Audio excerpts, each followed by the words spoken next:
عليكم ورحمة الله وبركاته.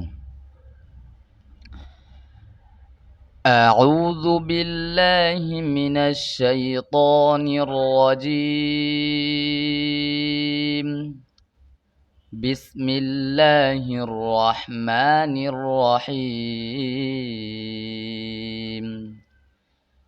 الذين جعلوا القرآن عضين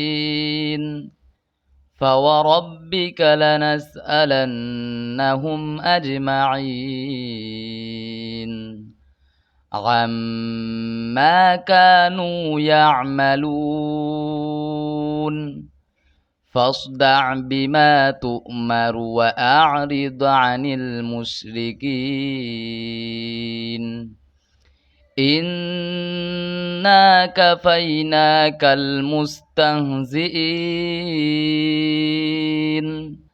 الذين يجعلون مع الله إلها آخر فسوف يعلمون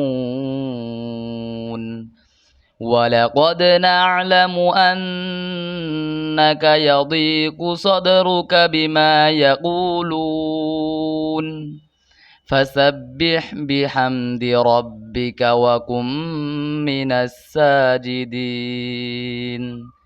واعبد ربك حتى يأتيك اليقين. صدق الله العظيم.